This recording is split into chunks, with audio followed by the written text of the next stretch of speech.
So it's almost Easter, and here in Malta, one treat that they like to make is Figolli. But today I'll show you how to make my Figolli inspired Easter cookies. All you need to do is add your sugar to your flour, the salt, and whisk to combine.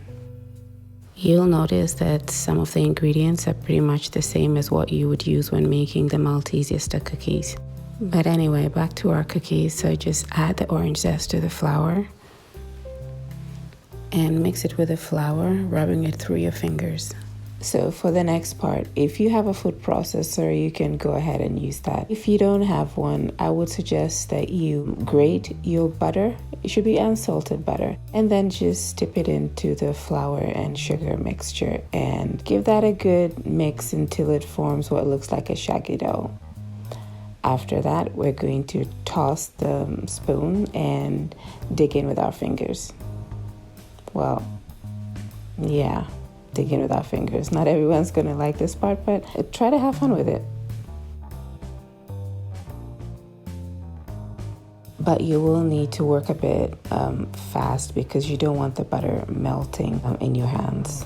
Sorry, it's extremely windy the past few days. I'm trying so hard to find a day to record, but it seems like there's just never a day when it's not so windy. So anyway, whisk the vanilla into the egg yolks and give that a good mix. Then go in with your hands again. And this time you want to knead the dough until it comes together and there's no patches of flour. It might be quite tough, but just keep going with it. It should take about 4 to 5 minutes before it comes together, maybe less.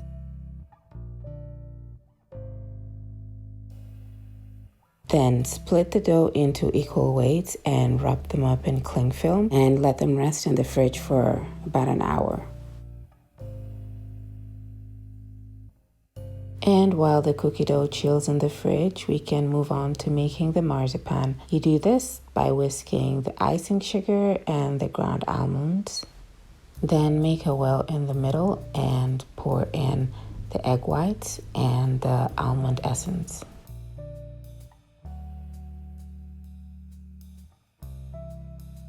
Make sure it's nicely mixed before wrapping it in cling film and leaving it in the fridge to chill for an hour as well. The noticeable difference between these and the Maltese cookies is how they sandwich the marzipan in between the cookie dough and how thick the cookie is. They also add a thicker amount of marzipan in the middle, which quite a few people love.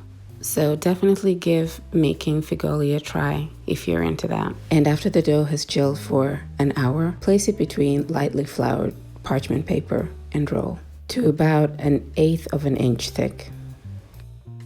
If the dough seems to crack on the sides as you roll, just pinch the areas that are cracked back together and roll over it. It should be fine. It's best to work with one cookie dough at a time. After you finish the first, go on and do the second, and then do the same with the marzipan. Roll it between parchment paper. It might be a little bit more sticky than the cookie dough, so just add flour as much as you need, but not too much.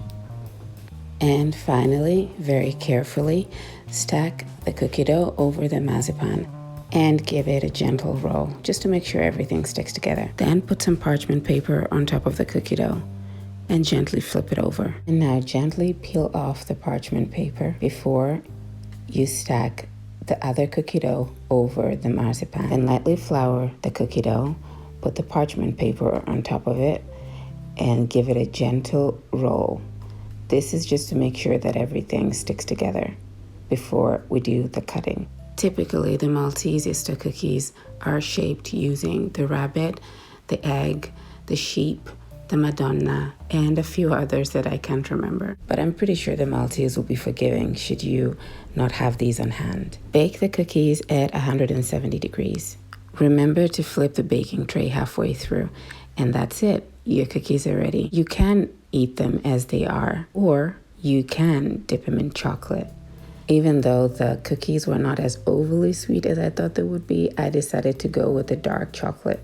All you need to do is dip the cookie into the melted chocolate and let the excess drip.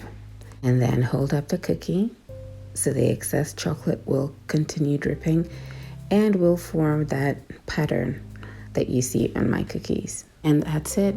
Your Easter cookies, inspired by the Maltese Figolli, are done. So I hope you make them. I hope you come back again. And I hope you enjoy the cookies and share them. See you again soon. Bye.